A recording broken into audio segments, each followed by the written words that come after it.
So, welcome back, everybody. We continue, and we're thrilled to have, for a short while, the president of Kazakhstan with us. He's on a visit to Germany.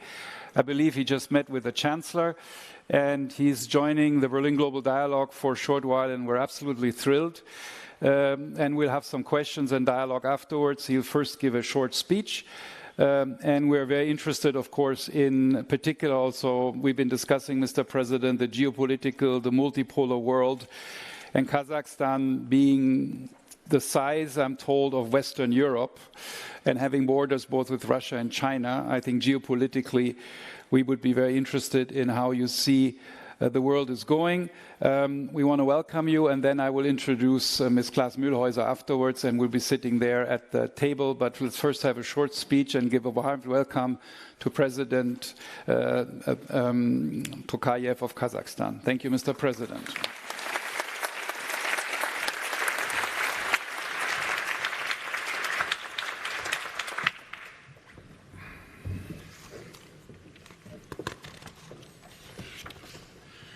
Excellencies, Mr. Roller, ladies and gentlemen, it's a great pleasure to address the first Berlin Global Dialogue. The creation of this forum could not be more timely. Indeed, after decades of globalization and integration, we now face a situation in which conflicts, geopolitical tensions, disrupted markets are deeply eroding global political and economic stability. The ultimate result is this: our youth are right in their belief that the world, for the first time ever, is no longer improving with each generation. And it's a matter of serious concern, of course. Trade barriers, protectionism, and treaty withdrawals have become the norm rather than the exception. Even food and fertilizers are sanctioned and restricted. This makes no sense. We require new economic multilateral values that will enable us to solve pressing global economic problems without abandoning the right to development.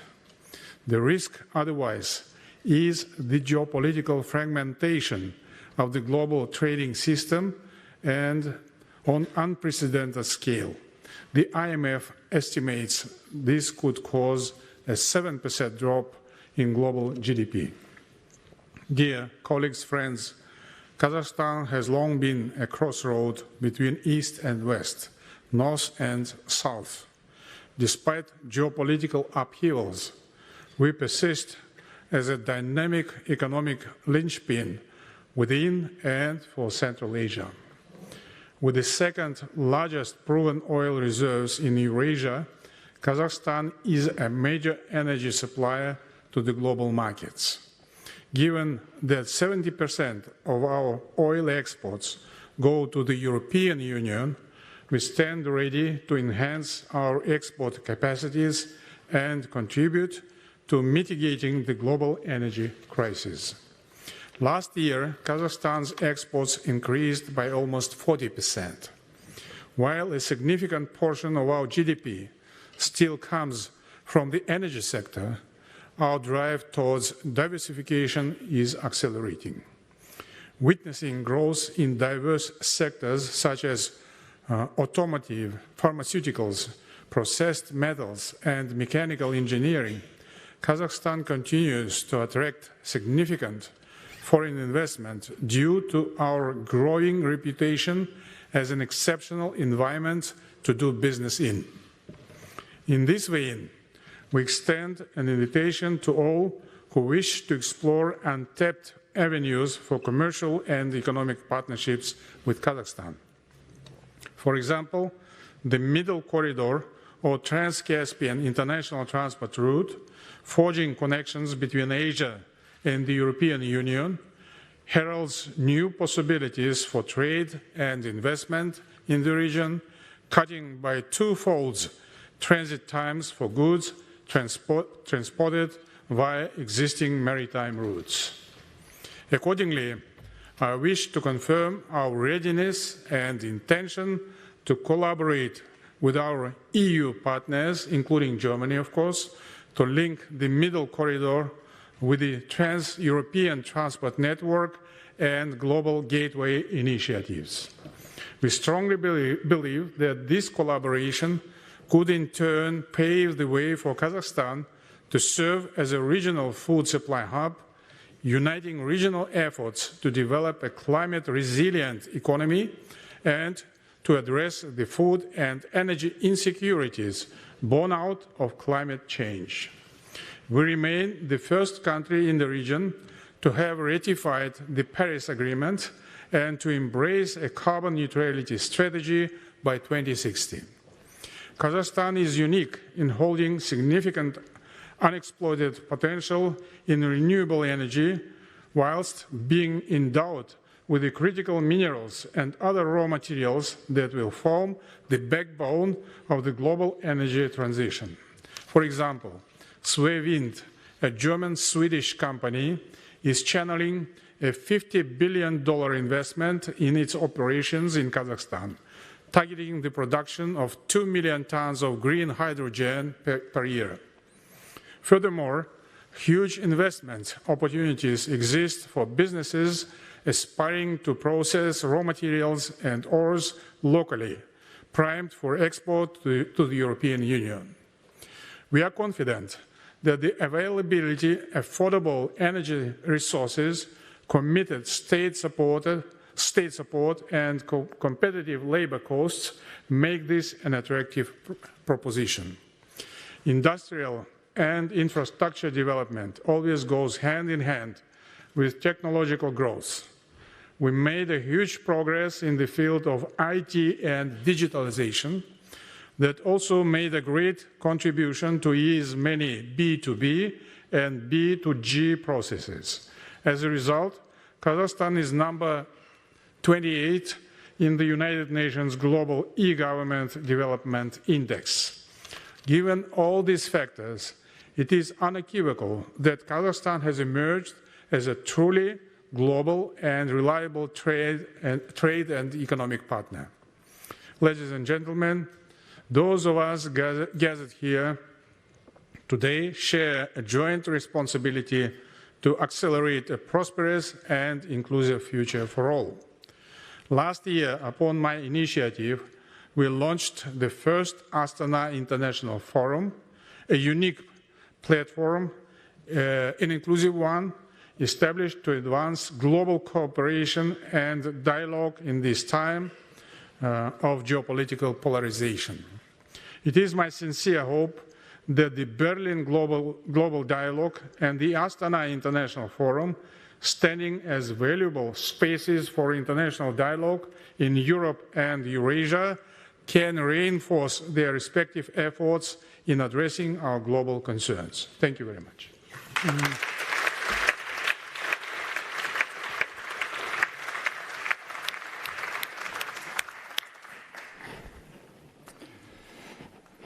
You sit here. Mr. President here.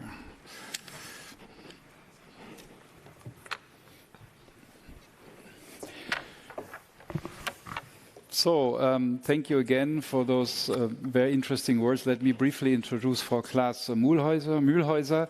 She's the chair of the supervisory board and the chair of the shareholders committee of Claas. And I understand you have some business also in Kazakhstan and many other countries. A global market leader in agricultural machinery. She's also the chair, and I know it's a busy day for you today, so thank you for being here, of the German Eastern Association, which I think is also having some activities with the visit of the Kazakhstan president.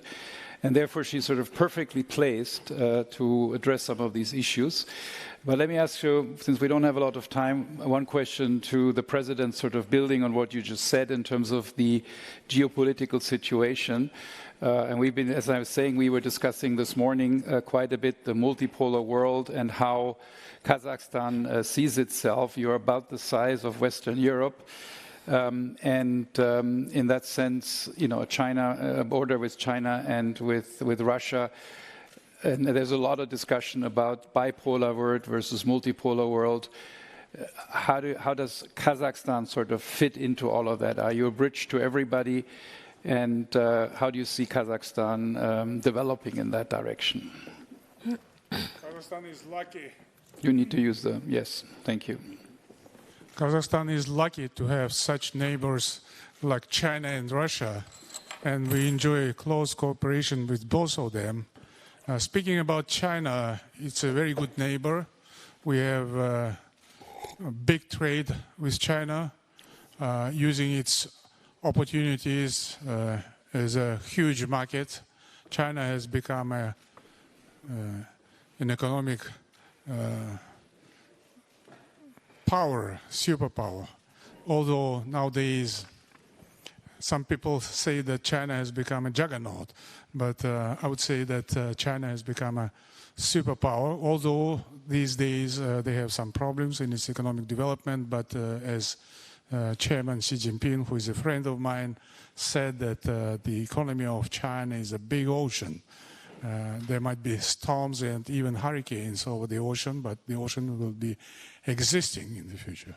So I think that Kazakhstan is very much interested in having a very predictable and large-scale cooperation with China. Speaking about Russia, we are members of the same organizations, the so-called integrational organizations, and we share the longest border in the world. And we are very much interested in having also a predictable relationship with Russia. And I would say that we succeeded a lot in doing so. So I believe that in the future we shall have no problems. As far as the multipolar world, Kazakhstan, of course, supports this system because the whole world has become extremely complex, very difficult. And I would say that the Security Council of the United Nations is unable to sustain peace and security in the world. That's why we support the enlargement of the Security Council of the United Nations. And if Germany would have become a member of the Security Council, from my personal perspective, Germany might have played a very important role in making peace more stable. And we will be supporting the candidacy of Germany as a potential member of the Security Council. But at the same time, of course, we will be supporting the representation of the developing world, including the so-called middle-sized countries, including Kazakhstan. We also could make a bid to become a member of the Security Council. So the Security Council must be more inclusive and more representative, and it would be reflecting the so-called multipolar world. So both enlarging the Security Council, if I may just follow up, enlarging the Security Council as well as support of Germany is something presumably which was also part of your discussions with Olaf Scholz today. I know you cannot talk about private discussions with him, but you had a joint press conference and he will be here in 20 minutes. But that was something which was, so you support both enlargement as well as adding Germany. In the negotiations with Chancellor Scholz, was very much clear saying that our assessment with regard to the potential membership of Germany is absolutely okay. And on evident. On the geopolitical position you were just describing loosely, that has been the position of Kazakhstan for a long time, or has there been a shift in that one I would say that our position with regard to the multipolar world has been consistent and even persistent. Okay. It had no shifts. Either to the left or either to the right. Okay. Frau Claas-Mühlhäuser, sort of similar question. I know you have business in Kazakhstan.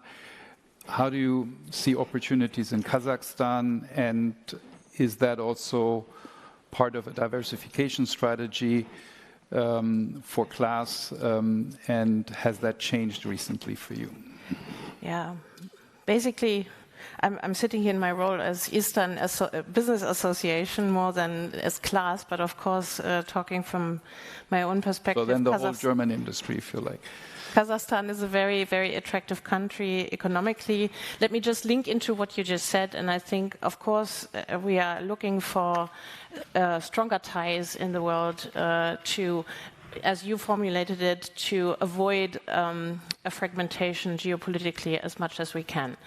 I'm not a politician. I think politics should set the framework to support that. And I think many travels that we've seen, especially from EU politicians into the region, into other regions, have shown this objective. And there are many chances also for both sides. And Kazakhstan, as you also mentioned, of course, absolutely correctly, is traditionally strong in energy sources, in metals, in rare earths.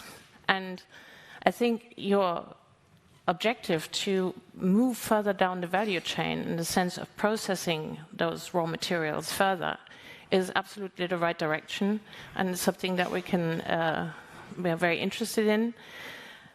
Of course, my heart's beating for agriculture, and I see the vast and very fertile lands that Kazakhstan has also as a natural resource.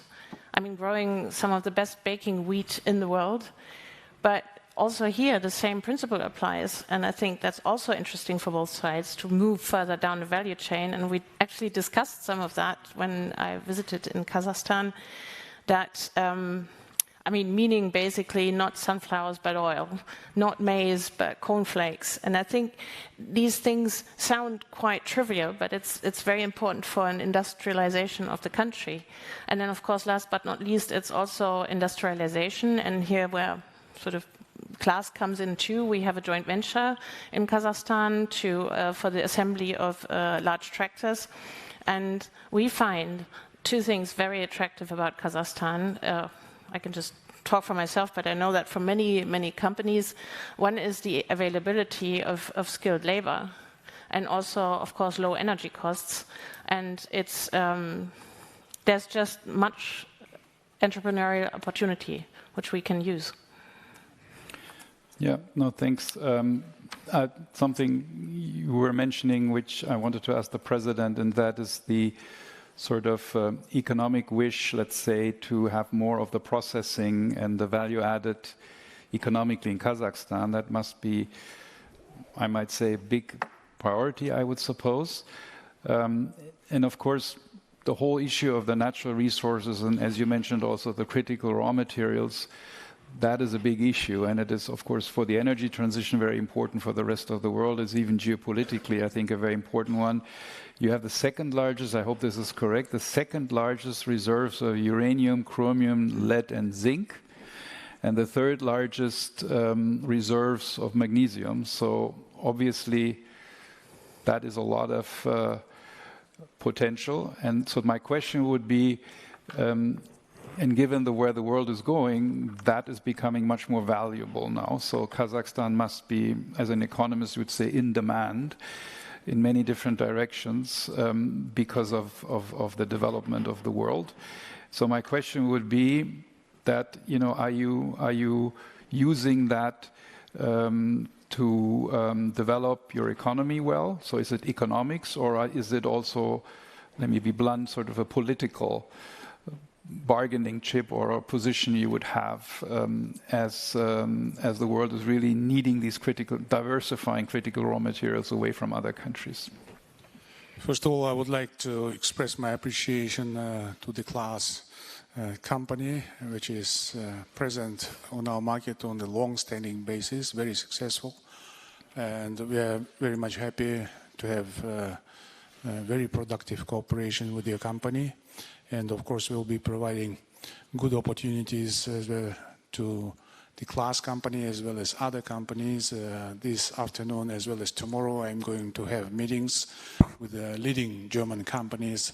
This morning, we have been talking with Chancellor Scholz about existing opportunities in Kazakhstan. And of course, we admit that we are not excellent in providing those opportunities still. we have to work hard in order to improve our legislation, to make it more hospitable to the foreign investments.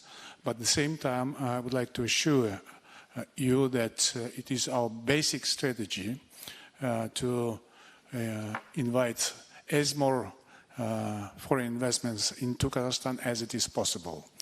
And in my address to the nation on the 1st of September, I made a point saying that, first of all, we need to create good, favorable ground for those who would like to come to Kazakhstan. And I suggested that those investors who would like to come into the manufacturing sector of our economy will be enjoying tax-free regime in Kazakhstan for 3 years.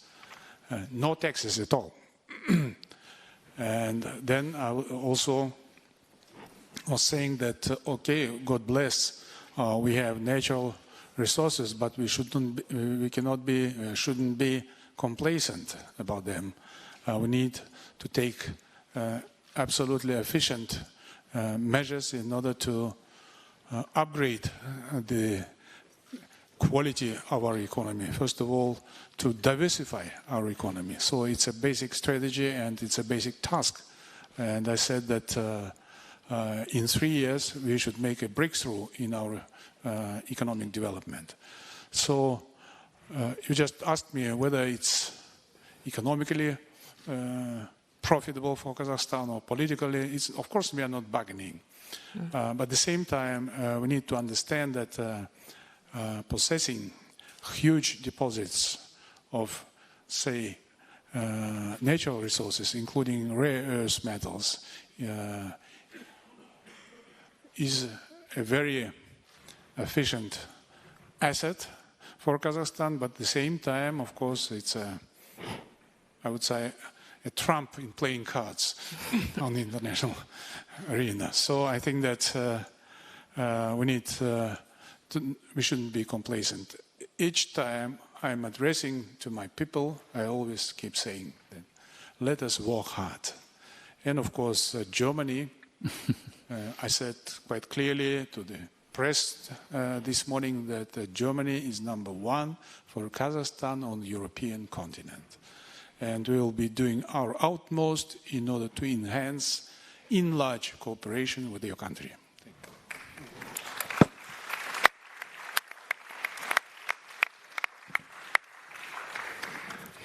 Oh, Claas-Mühlhäuser, that must be music to your ears. Absolutely. and of course, it's much more important, your discussions with the Chancellor. But I wanted to ask you another question, if I may, and that is sort of the critical raw material. It's not just a class question. Again, I think it's a German question that we've been struggling with actually over the years of making sure that the German economy doesn't get too dependent on critical raw materials. And we used to have a strategy, and then we didn't. And I think we're working on one again now. How do you see that? And I guess, are you sort of, and how do you look at Kazakhstan in part of the larger strategy on critical raw materials? Yeah, you know what I mean? let's start with music to my ears, because that's definitely so. But I'm not surprised, because we had several conversations in the past, especially in the last year. I came to Kazakhstan, you came to Germany, and now you're here for the second time in 12 months. And I think that's a very, very strong signal. And if we look at these developments, you have to look at it like a roadmap. And that's my impression is that that's very much like you address the issue. Because I was very impressed with all the reforms that have been happening in very short time in Kazakhstan, especially, of course, looking at it from an economic standpoint. And that makes it indeed attractive for companies to invest in Kazakhstan, come to Kazakhstan, to ease business and to foster corporations. I can talk from own experience, and that's very positive. And when we talk about coordinated strategies, people tend to forget that it's not countries who buy those raw materials, it's companies who buy those raw materials. And of course, to get those companies together is not always an easy task. I mean, we're talking copper, we're talking tungsten, we're talking beryllium to go into magnets, into batteries, into electronics components, then to go into automotive, into whiteware, into machines.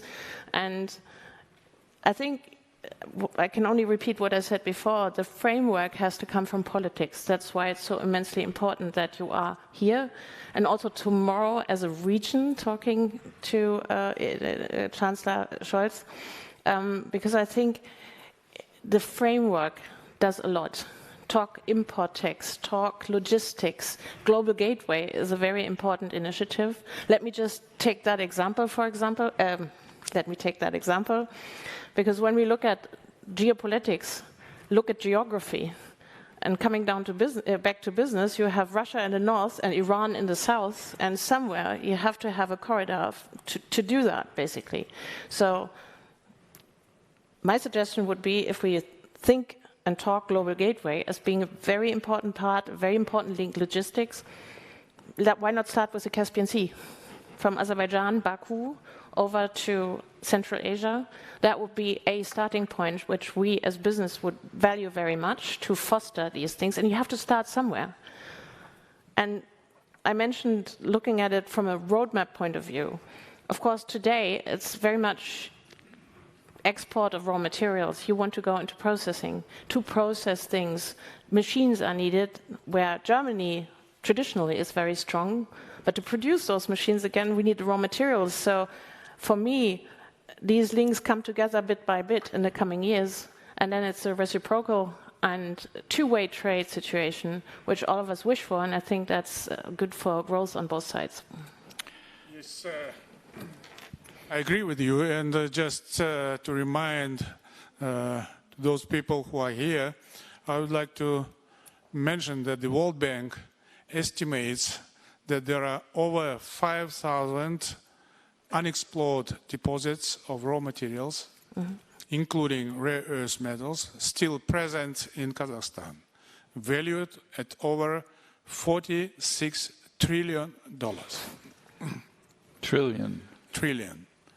And also, in this connection, I would like to remind you once again that investors who undertake geological exploration at their own expense will receive preferential rates. We will expedite project approvals by cutting both time and procedural requirements in half. Yeah. So I think that it's one of those measures we would like to undertake in order to attract more people to come in. But at the same time, for us, it's not that important to dispatch raw materials abroad, but to process them on the territory of Kazakhstan. That's right. And you mentioned, and that's why, by the way, this morning I proposed to Chancellor Scholz to create, to establish, or to launch a consortium, Kazakh-German consortium of leading companies to make a process of processing raw materials on the territory of Kazakhstan. And secondly, you were absolutely right to have mentioned the transportation problem or issue. We are absolutely interested in diversifying the transport routes. I'm always saying about the necessity of developing the global gate or the so-called middle corridor. I wouldn't say that some of our immediate neighbors are very happy whenever I'm talking about this issue. But at the same time, from my perspective, Kazakhstan needs diversified routes of transporting goods abroad. And in this context, once again, I would like to mention the importance of Germany. And we have been talking in details this morning with Chancellor Scholz how we could cooperate and get in this cooperation. We're going to have a chance to check all of that with Mr. Scholz in a minute, since he will be here. And we have one more question from the students, but I wanted to, one more. So I think this creating all these incentives for companies to invest in Kazakhstan, including 3-year tax-free, that's enormous, but at the same time you want to make sure that some of the benefits also stay in Kazakhstan. And I think the idea of having sort of some of the value chains developed in Kazakhstan makes it a win-win situation, I understand. And I was just wondering, because you mentioned trade sanctions and the WTO, is that a concern here? Local content rules, for example, is something which in the WTO is a difficult issue. Or do people tell you it's not? First of all, to make or to create a win-win situation is absolutely important and necessary. It's a basic task. Secondly, speaking about the WTO, we strictly and consistently follow the regulations and norms provided by the WTO, and we are absolutely committed to have mutually beneficial ties with all member states of WTO. And Kazakhstan successfully hosted a ministerial meeting of the WTO. That's right. Yeah. And it was a very difficult job because of existing differences, but we succeeded to do so.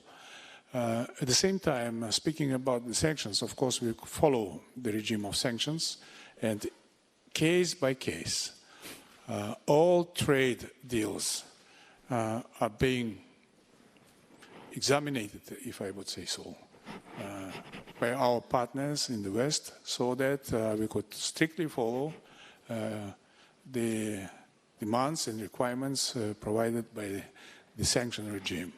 I think that it's very much important because Kazakhstan wants to be a very reliable partner of the global community, and a trade partner or political partner, whatever. So I think that, and we have no claims with regard to our trade policy from our major partners in the West. And this policy, of course, will be followed. Very clear.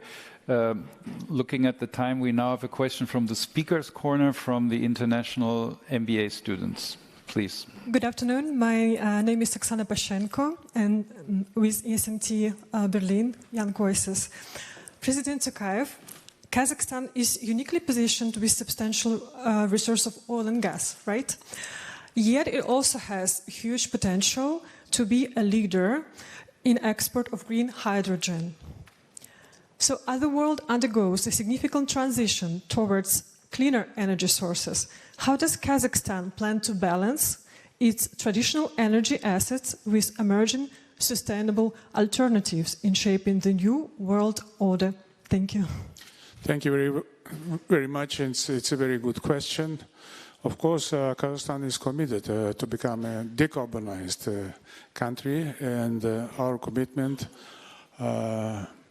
is very clear. And till 2060, Kazakhstan, according to our plan, is supposed to become a fully decarbonized country. But at the same time, it's a balance, because you should understand that 70% of our energy balance is still coal energy. So we need to go steadily, gradually, to reach the goal to become a decarbonized country. Speaking about our cooperation with Germany, we signed a very important agreement I mentioned in my speech with the German-Swedish company, Swevind company, with regard to the production of green hydrogen. I think that it's a very promising project, and it will be serving as a flagship in our green diplomacy in the future. So our commitment is clear, but still the path to reach this goal is quite long. We should be realists. And there will be a summit of COP28 in the Emirates this November. I'm planning to go to the Emirates to take part and to make my personal input in reaching those goals. Okay, thank you very much. And we need to leave it here. And let me thank again the President very much. Let's work on those win-win situations, I guess. And let's also thank Frau Claas-Mühlhäuser for this short intervention. And we now have a short break, and I would like to ask you to just stay seated, unless it's really urgent. You can, of course, leave, because the Chancellor will arrive in about 5 minutes. And let's just say thank you very much, and let's thank both of them. Herr Präsident.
Ladies and gentlemen, the Chancellor of Germany, Olaf Scholz, will arrive shortly.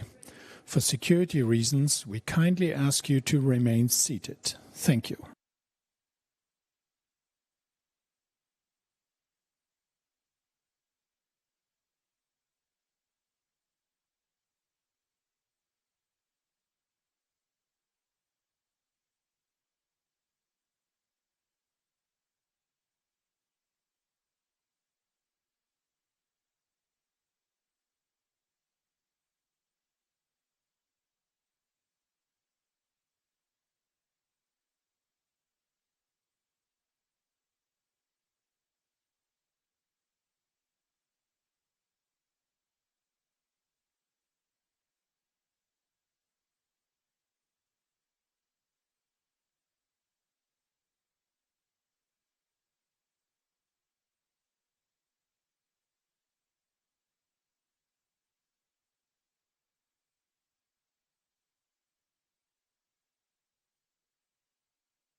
Welcome, everybody. Welcome, Chancellor. Thank you very much for joining us. We have been able the last few moments to savor the anticipation of your arrival. So now we look forward to hearing what you will say. And I'm glad that you're joined by Delphine Traoré, who is the CEO of Allianz General Insurance in Africa, the regional CEO. Let me start, Chancellor, by asking you to say a few words about the challenge that we're talking about of the multipolar world, whether this has made cooperation harder, if so how, and what challenges you see for the next few years. Thank you for your question. First, I'm absolutely convinced that we have a multipolar order. This is nothing like a method of how things should be. They are like this. And I'm absolutely opposing the idea that after we've had this bipolar order between Soviet Union and United States in the Cold War, we will now enter in a new time bipolar, but United States or China. No, this will be not the truth. Many of the countries of Asia, for instance, like Korea, Japan, Vietnam, Indonesia, Thailand, Malaysia, India, or some more, or from Africa, South Africa, Nigeria, many others to be named from South of America, will not accept to be just the followers of others. So they will develop their own strategies. But it's absolutely necessary that we understand that there are some principles relevant for a functioning multipolar order. And the first is that it is not revisionist, so that no one is trying to attack others and to change borders by force, which we now see with the Russian aggression against Ukraine. And it is absolutely of essence that all the countries, how different they may be governed, understand that there are some basic rights of the people that should be looked at. If this is the case, I think we have a good chance for a peaceful development of the world, and for the people in the countries and states to find their own ways for governing, hopefully, being a Democrat, going to democracy. And Delphine Traoré, I know, you are looking on the ground in Africa at the challenges, not just the economic and the climate challenge facing Africa, but also this emerging multipolar world, which maybe provides a space for Africa, but also makes life more complicated. First, thank you, Chancellor, for the privilege and the opportunity to have a conversation with you. And I would also like to thank the Berlin Global Dialogue for the platform. If you allow, I'll maybe draw a landscape of the economic situation in Africa right now.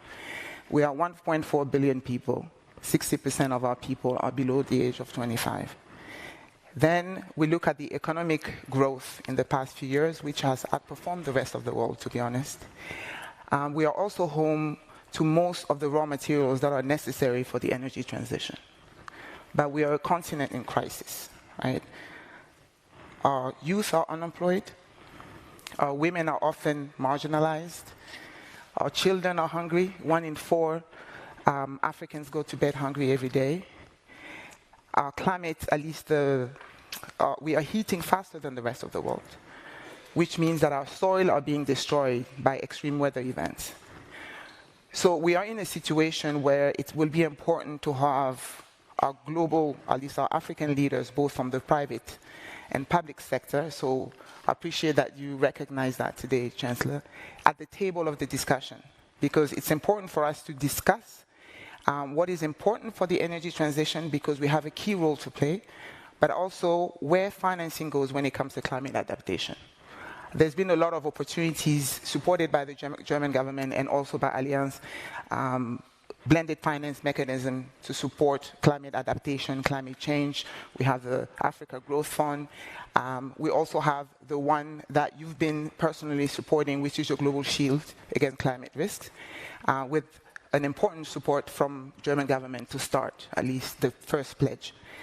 So I think it's important that the conversation happens across the board, that we are all very often at the table, so that we can take the continent further. Because we cannot get to net zero in 2050 unless we invest into Africa energy transition. Chancellor, the challenge that Delphine has laid out, and we also heard echoed by a South African economist in a question in an earlier session this morning, is how is Germany, how is the rest of the G20 going to support Africa and other developing countries in achieving net zero? Because currently they're letting the continent down. They're not providing enough support. First, we have to understand that there is a technological question. And this is a question which is also important for us. So many in my country and other politicians will face the same questions in their countries. Many ask me, what sense does it make that we are trying to be climate neutral in 2045 in our case? We are just 2% of worldwide emissions. And let's do something at another place. It may be useful much more. So my answer to this is, all what we want to do and what we want to achieve is that there will be big growth also in the countries of the global south, especially in Africa. And if whole Africa is just going following the path we followed the last 200 years, this will be not really something that works for the whole planet. We couldn't live on this planet if all people of the world, the 10 billion of the midst of the century we will face, will have the standard of living we had in the 60s of the last century. And this is something we can reach, and I'm quite confident that this is feasible, but it will not work if we do it with fossil fuels, if we do it with coal, oil and gas, because then the planet will not survive this approach. And what we have to understand in Europe, in North of America, and many of the rich industrialized countries, that it will not be a solution that we just give money for not developing and for just staying where they are. So we have to invest into the in the technologies that could be used on the globe for growth at all the different places, but without harming environment. Mm-hmm. The second is we have to use the resources the countries have, and this is especially the case when we look at minerals and raw materials and all the things necessary for energy transition, for instance, as you mentioned. I'm absolutely sure that it is necessary that we organize a chance that mining could be done in these countries, looking at environment, looking at indigenous people and their situation so that all will benefit from it, but that we are also ready to organize that the first refinement, the first processings are done at the place of the mining, because this gives growth and wealth to the countries and is much better for environment. And I think this is a change we need in the global way to act with minerals and these developments. We have debates about raw materials coming just from one or two countries.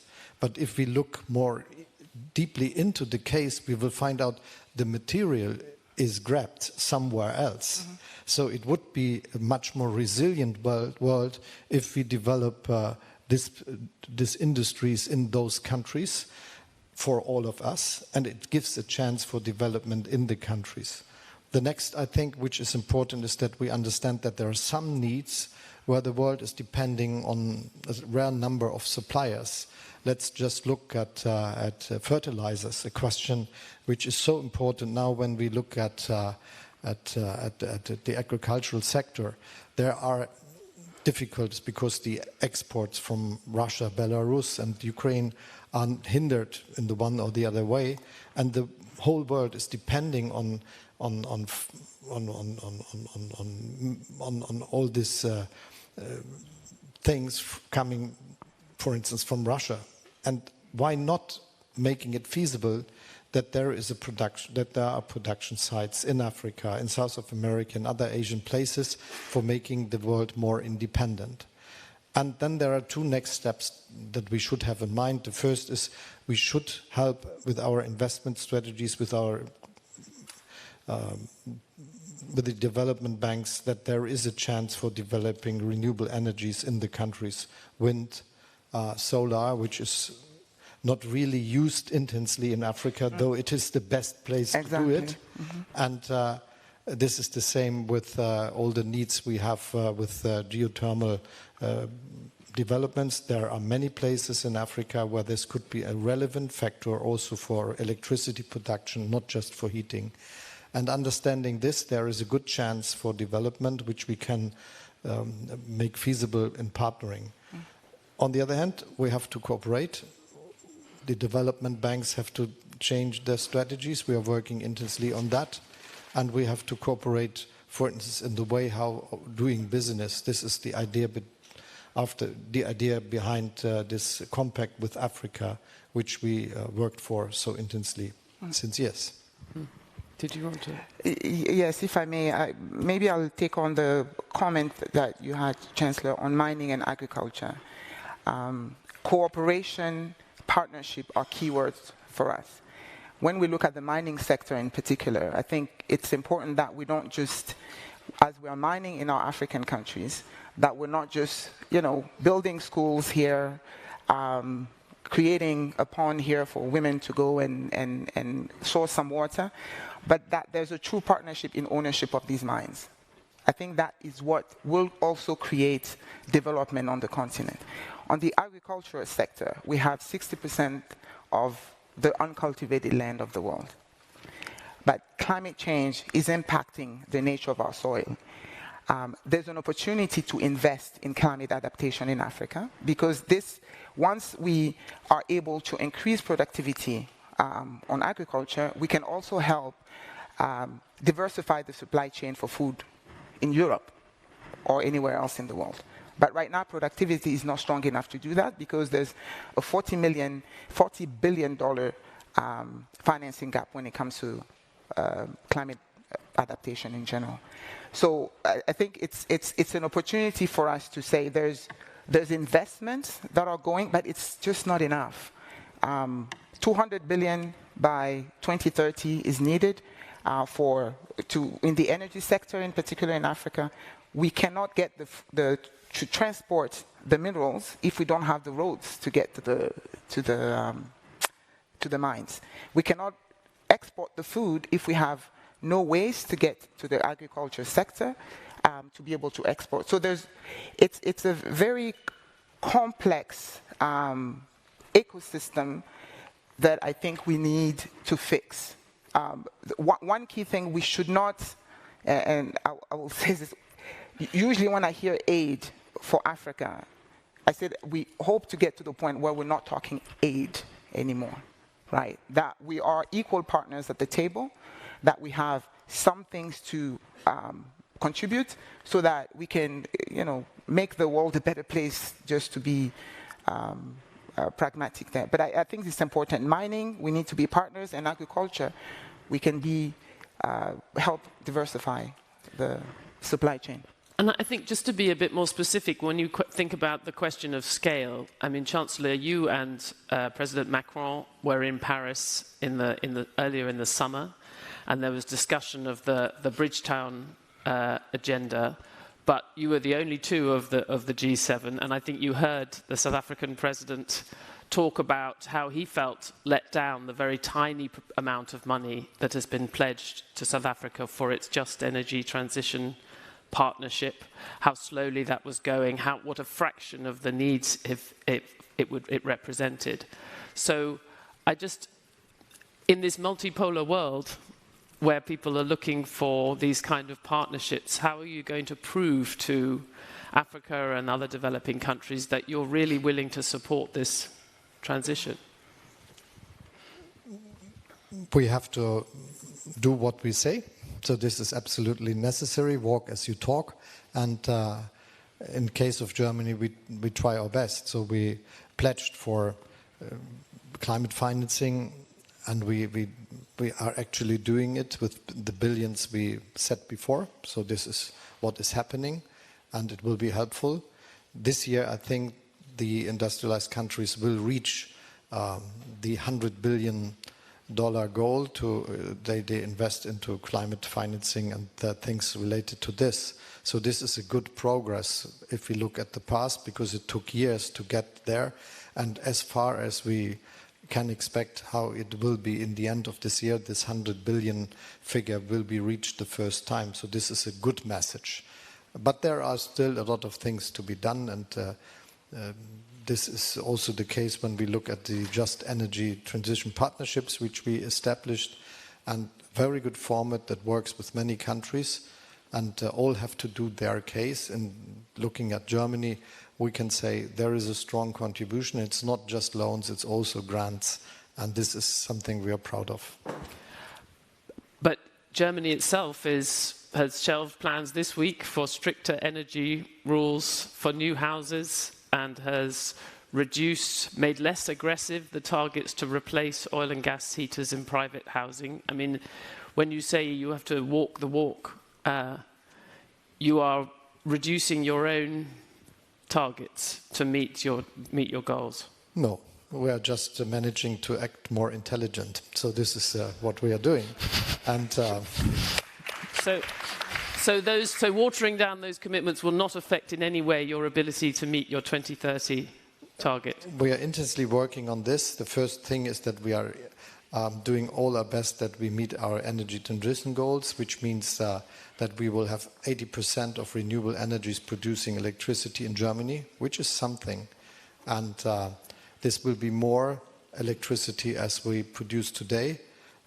Germany is one of the most industrialized countries, and this is a very special aspect of the German economic model.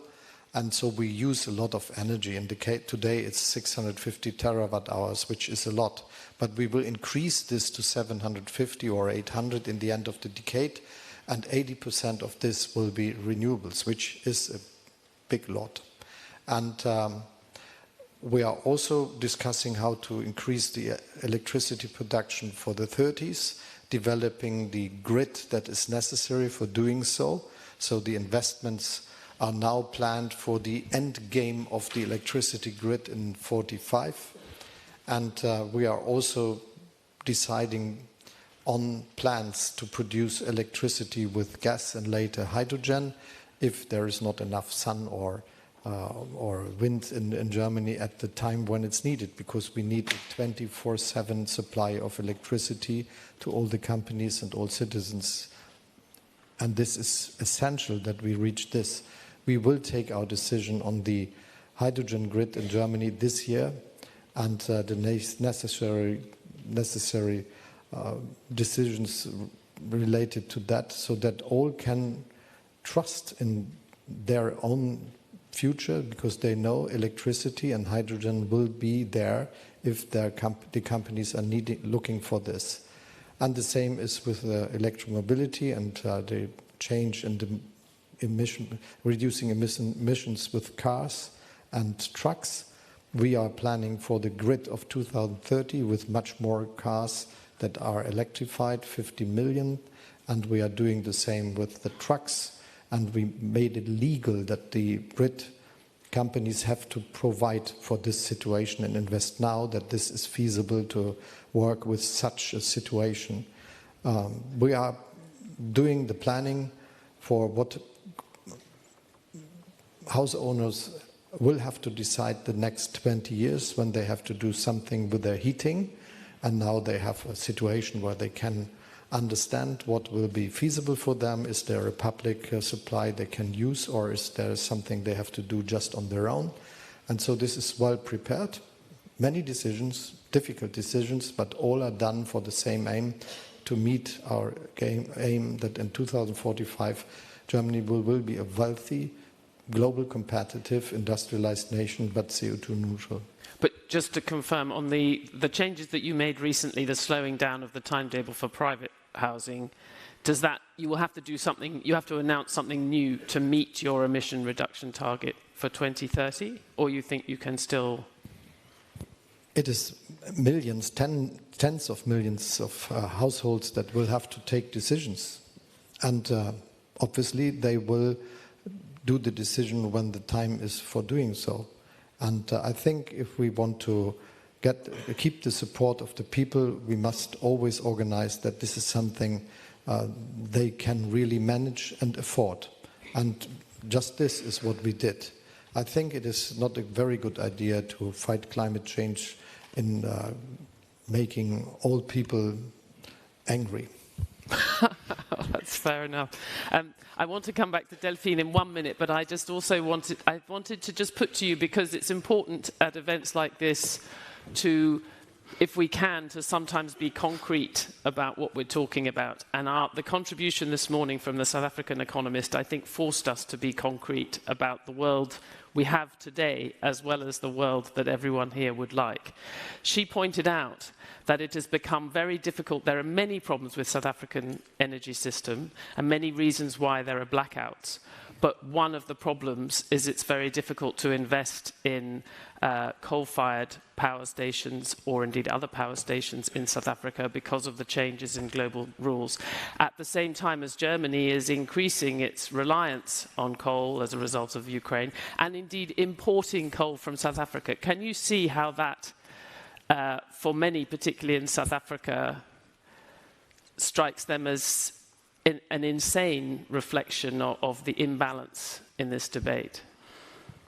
I'm sure that all people in South Africa will have heard that there is a war of aggression of Russia against Ukraine, and that Russia stopped the gas supply to Germany and Europe. So there was an export of 880 billion cubic meters of gas from Russia to Europe. It's now 40 billion that is left. So something had to be done to survive this very special situation. And this is what we did. And luckily, Putin planned his war not at the right time. If he would have done 5 years later, we would not have had the possibility just to use the old coal plants for producing electricity, but we still had them because we closed them 1 year ago or 2 years ago. And so we reopened them, but we will continue with what we said before. In 2038, we are out of coal for electricity, and this will be not changed. If I may, I think this debate has been going on in Africa for a while, that we have not been able to industrialize ourselves yet, so it's important that we continue using coal, that we continue using oil and gas for this. I have to maybe disagree a little bit, and I'll get some of my African colleagues on my back, but our planet is a global good. So if we get into the conversation, yeah, but you used it, and I mean, you were able to industrialize yourself with certain dirty energy, so now you need to let us do the same thing. I mean, we're going to go into circles, and at the end of the day, we're not going to get to net zero anytime soon. I think what is more important, and this is my ask to you, dear Chancellor, is to say we need to accelerate the investment then into green energy in Africa.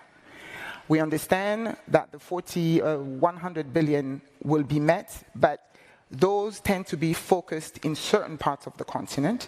It's North Africa, it's South Africa. So I was grateful to see that you have visited the rest of the continent, some very difficult areas in 2022 and also in 2023, hoping that this is also an opportunity to start investing in the rest of the continent, but there's an acceleration needed. Blended finance has worked quite well. There's a lot of work being done between Allianz and the German government, and I think we need to see more of that. Accelerate that, so some nations that are still trying to industrialize themselves are not continuing to use these energy sources, which is impacting the rest of the world. The argument from my colleagues will be, yeah, but we are emitting less CO2 than the rest of the world, which is absolutely true. But there's also a responsibility now for the rest of the world to also invest faster into green energy in Africa. I do agree. So we have to work on creating an investment environment that works. And yes, there is a lot of public money that will be spent, and I spoke about the amount and the big number of the big figures that Germany is contributing. But in the end, it will be just a small percentage of what is needed, because the real investment must come from the private sector. So our politics must go about the question how we can manage, create a situation where this is happening. Mm-hmm. Because when it happens, a lot of things will be feasible. Just looking at the development of China, if I may say this, it is not too far away from today that Deng Xiaoping opened the Chinese economy to market processes, and that many companies from all over the world, from the United States, from Germany and other places, invested in the country, and this created the environment for their growth in the last years. Mm-hmm. And creating an environment where investment is feasible, where you can be sure about the things you are doing, and the rule of law, to be very clear, is of essence to make this something that works. Mm-hmm. And so I'm convinced that you're right, and we must cooperate with the money we give as government support, with what the development banks are doing and how they are doing and how they can increase their activities and how they can look at the aims that are necessary for a stronger development in Africa. But we also have to create an environment where private companies mm-hmm. do it as a business chance. Mm-hmm. And when we get there, the rest will happen fast. Mm-hmm. One thing I would like to add, because you mentioned it earlier, and I would like to use the chance to agree with you, infrastructure is still key. Mm-hmm. Even in our countries, a very good infrastructure and a bettering of the infrastructure has an impact on economic growth. And even more, this is the case if there is nearly no infrastructure of streets, railways, electricity grid, and so on. And if we make it happen that this is expanding, this will have an impact on the growth in the countries.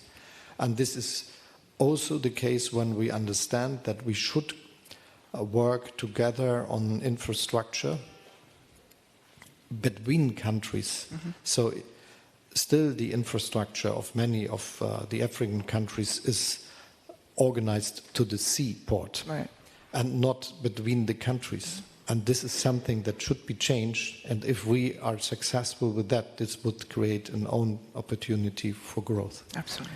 Would you support the multilateral development banks having the financing to stand behind the lending to Africa and other places to reduce the cost of hedging, as part of the Bridgetown agenda? Do you think, because that is a way to do what you're talking about, catalyze much larger amounts of private money?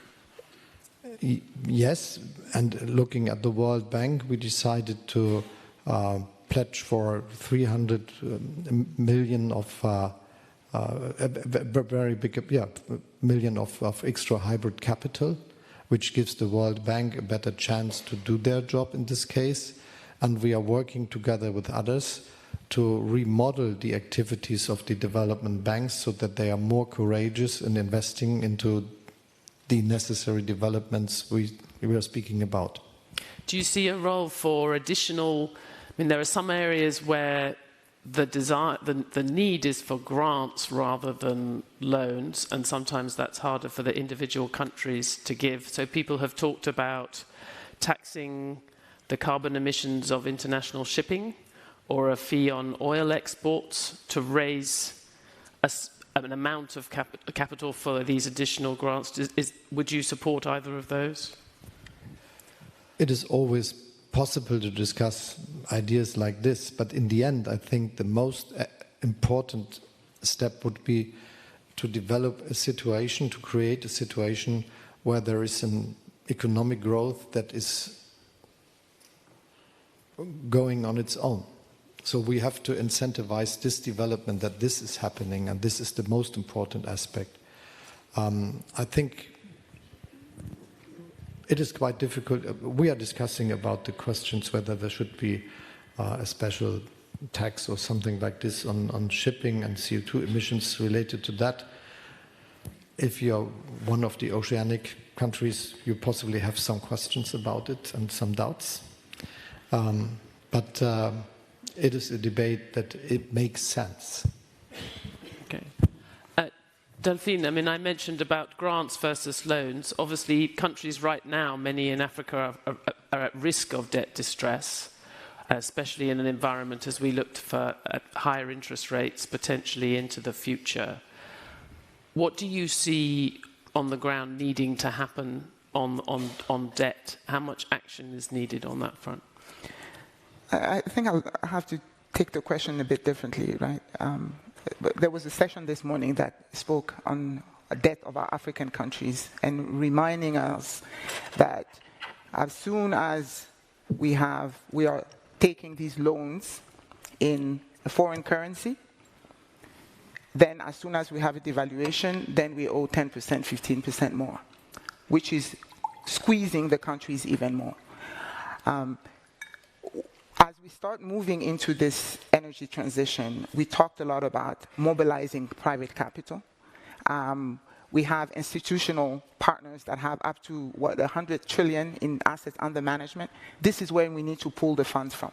This is where we need to create a blended finance mechanism, which I've said now a few times, that includes government, DFIs, and the private sector, to manage and help. And then this is how you also ensure that the interest rates that are being charged to these countries are reasonable, that the structure of the debt is so that they can repay for it. Because if not, we go around and around in circles with these African countries. They borrow, then we need to invest into energy transition and capital and climate change, but there's no money to do there. Then we go and get some more loans in euros or in dollars, and then there's fluctuation in the currency, and then we owe more, and then it just goes around in a circle. At some point, I think it will be important to say we need to stop the going around in circles, as I said, and focus on, I think, blended finance, to be honest, is, in my viewpoint, an answer. But it's not just private sector, it includes public sector, and it includes a good investment platform to be able to manage that, in my view. But a source of lot of financing in the last 10 years in Africa has been China, have been the Chinese, the Belt and Road Initiative and other lending. How does that change the options for countries, and how does it change the game? Has it changed the way people view these different opportunities or challenges? I'll say, and I'll repeat myself again, we have a huge financing gap. There's a lot of support that we are getting from the EU. It was music to my ears when we found out that the African Union was not part of the G20. This collaboration between the global south, as we call it, and the global north, and where capital should come from and where investment in infrastructure should come from, is not really the topic. I think the topic right now is there is a gap. There's partners like Germany, like the European Union, that are really and taking the time to go on the ground. So it's not just this is Africa on a PowerPoint or in an economic research document. Leaders like the chancellors are actually going to countries where most people have not been. And this is what I've talked about, partnership. We will continue to partner with the European Union. The African Union is not part of the G20, and I think this is where the discussions need to happen. But at the last G20 meeting, we decided to invite the African Union to be part of G20. So this is the process which happened now, and I'm really happy that this now was feasible, and was also a very good message, because it was a mistake that just the number of African countries participating in G20 is that small. Yeah. And that it is also the case that the African Union was not invited. Now it will be different for the future. I think there is a question with debt, and there is also a question with debt from China, to be very clear on this topic, because different to what many people think, the biggest lending is coming from China and not from the European Union, not from the United States, and the institutions related to them. And big parts of the government debt problems in Africa are the money that could not easily be paid back to China. So this is why we always invited our Chinese partners to go into the Paris Club, which they have not done so far, with saying they are just a developing country. And but we managed to have a common strategy with a framework within G20, and this is now trying to get some results in Chad, in Zambia, and some other states, and hopefully more, Sri Lanka, hopefully. Sure. And so I think that this is the big task, to get a global agreement that we have to help those countries whose debt are too big to pay for. And how is that? Are you still confident, or are you confident that you can have the conversation with China on those issues, bringing them more around the table, trying to involve them in these debt renegotiations, involving them in climate conversations and collaboration, at the same time as we have so much focus on tensions between the US and China, and of course the EU now also potentially launching a trade war against China a long way in the distance. Obviously, this will not happen. But when you took that is the challenge of multipolarity and multiple levels of discussion. Do you find it is difficult to maintain? Do you think it is a challenge to maintain this conversation with China at the same time as the debate is becoming more fractious on the economic front? It is a challenge. It is complicated, but it is a need that we find a common solution. And I'm quite confident that this will happen. I'd already mentioned the common framework we built with G20 to find a way how cooperation could happen, though not all are participating in the Paris Club. Because the Paris Club is, in the end, the lessons Europe and North America learned from their mistakes in loans to countries that they could not pay them back. And now we are inviting others to learn the same lesson. And I'm sure we will find states we are not discussing about today that will be in the same situation, because they will understand that not all the money they give to others will come back, because they will not be able to manage this. And so we need a common strategy, and this is also about information. So if it's a secrecy who is giving money to whom, the problem that there might be a too big debt for a single country without all different other countries understanding it is there. So we have to work on cooperation to help the countries in Africa, in South America, and other Asian and many Asian regions, that they can live with their debt and that they have chance for new investments, which is necessary. But it's rather awkward timing if you're trying to bring China on board and also to persuade them that Europe is not going to use the challenge of carbon transition, energy transition, as a way to bring in more protectionist measures. It seems like the odd timing to have this EU investigation of Chinese electric vehicles. It seems rather French, if I may say so. And yet you've supported it. Being really a supporter of the very good German-French partnership, I cannot agree to what you say. But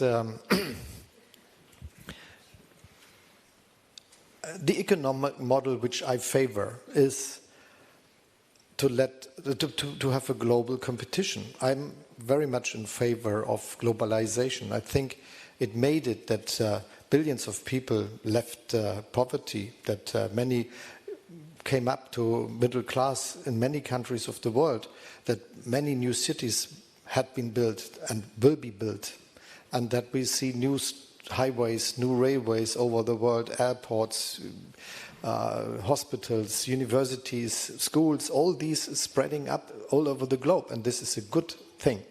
Our task must be that this is not just a part of the world, even if it's a big part, that our task must be to work for the whole world to participate from the chances of globalization and to grow and to have their own infrastructure and industrialization and things like that. And this would be also a much safer world, to say it. But the economic model, let's say, of Germany, but I think it is a model that fits for the whole world, is that we are not working protectionists.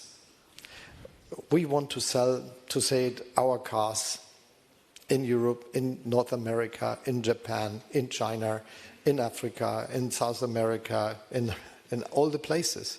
But this means that we are open to get the cars of other countries also on the market of Germany.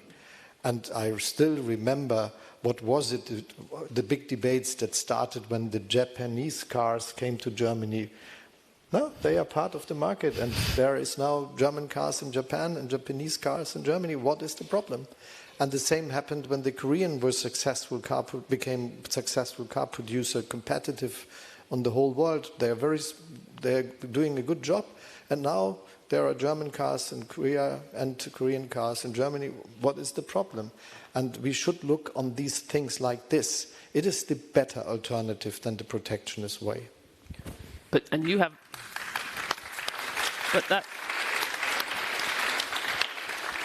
it sounds like you're saying the European Commission and France should not be so concerned about these imports and should worry more about German exports. I think that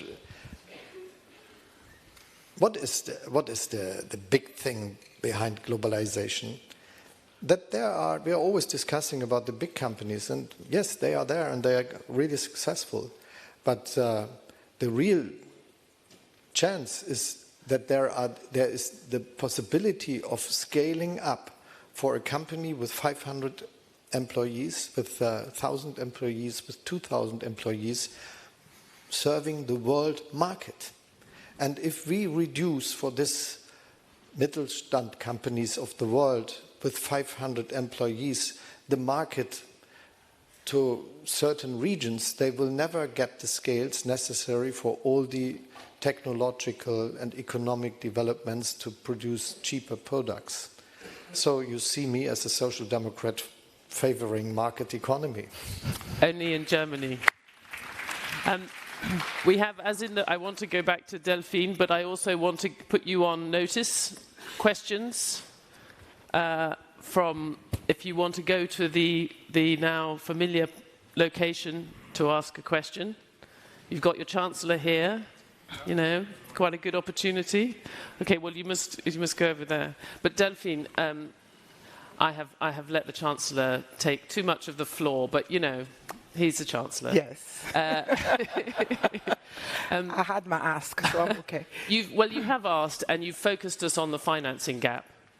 But what is one concrete action on that? I know you talk about blended finance, but is there something that would be relatively easy to agree, whether at the COP28 or at the next finance ministers meeting of G20 to support you on the ground doing that? I have to say, I hope that we have African cars in Germany in my lifetime. And he's going to...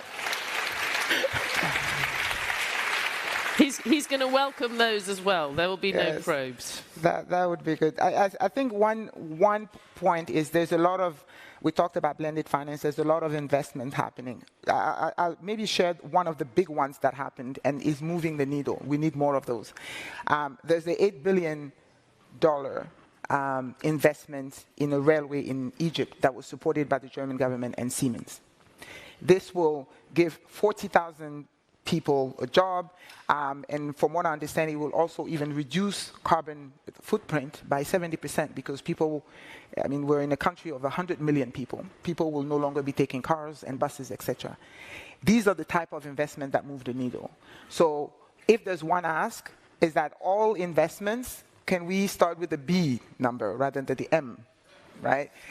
Because that's where we see the change. We see small investment here and there, 100 million committed here, 200 million committed here, but it's creating these large-scale investment that really move the needle. And when it comes to what's agree. When it comes to what's going to be needed, it's got a T in front of it, not even a B. Exactly. So, exactly. Okay. Question. A brief question, so we have time. Yeah, thank you very much. Matthias Döpfner, CEO of Axel Springer. I have a question to both of you, and I'm very glad that the Chancellor touched upon China, because I think it is definitely the big elephant in the room. But I think we need to go beyond that point of just saying we do trade with everybody and no protectionism. That is very clear, but we are doing that at a moment on a very asymmetrical basis. China, as you have mentioned, is still considered in the WTO as a developing country, although it's the second biggest economy in the world. China has just sold 100,000 units of BYD cars, highly state subsidized, to the biggest German car rental company, which is of course not an example of symmetric competition. It's unfair competition, or in any case it's state subsidized competition. China is contributing 32% to world CO2 emission. That is more than the 5 biggest emitters together, more than the US, the EU, India, Japan and Germany and Russia together, not the EU.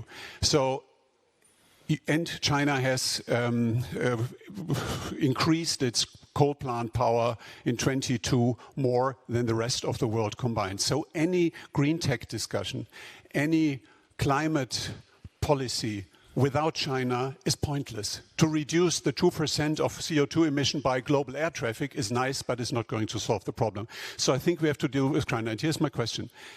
I think to negotiate with China, to invite China and to create incentives for China to do trade with us based on fair terms is nice, but you should do it out of a position of strength. Could you imagine that there is an alliance of countries, the US, the EU, India, Japan, other big democratic economies, and Africa, although Africa is already highly dependent on China. Could you imagine that through such an alliance we could simply increase our negotiation leverage with China? Thank you.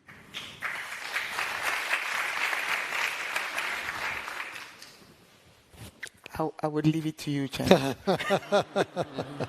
So first, thank you for making the point that all the goals we are working for will just work if we have the same aims together with China and others, and that we invite all to participate in solving the problems. This is what we are trying with COP28 and all the activities related to that. This is what we are trying with all the different other activities on climate action which are helpful. This is also the case when we strengthen the international organizations which have the aim to work for a fair and level playing field. So I very much would like to underline the answers possibly WTO, and the other answer is possibly OECD. So. Can I, just following up on that, because I know there's a lot of German companies who are struggling with the high energy costs, and there's a question about China, but actually, of course, there's a very real contrast with America now in terms of the costs they're facing, and certainly when it comes to new investment. You said you don't want to have a permanent subsidy scheme to help industrial companies with their power prices. But are you maybe thinking about a temporary support mechanism? Because at the moment it feels like the Mittelstand and others that you're talking about have a massive disadvantage on the cost front, on power costs. So especially in the crisis we faced when there was the stop of energy supply from Russia from one day to other and all the energy prices increased, we did a lot to do this. We created a 200 billion fund for subsidizing industry and private customers just to survive the situation. And many here in the room will be quite impressed because this is not the money they can use for all the problems they try to solve. It was a big number. It will not be necessary in the end to use all of them, but it was the statement all could rely on that we will be able to fight the situation. And we did in the end. We managed the energy supply question and we also managed the pricing problems with the best means we have. And now the biggest task is that all the decisions we are taking are not making it impossible to reach the aims we are following. So we want to have a permanently cheap energy and electricity supply in the future. And this is why it is today necessary to invest all the money we need for having renewable energies as for electricity, for changing the way of production for steel companies, for chemical companies, for those producing cement, pharmaceutical companies, and this is what we are doing, and it's running quite successfully. There is a debate whether there is a short period where extra subsidies would be necessary, but there is a good reason behind the need for a long discussion on what is the right way to do, because if we then hinder the necessary investments into increasing our grid and things like that in new production sites, for instance, for cheap renewable energy, this would be a mistake. So it is not very easy to do it, aside of the question of money to be spent. We are looking at it. I wanted to check that there's a question here.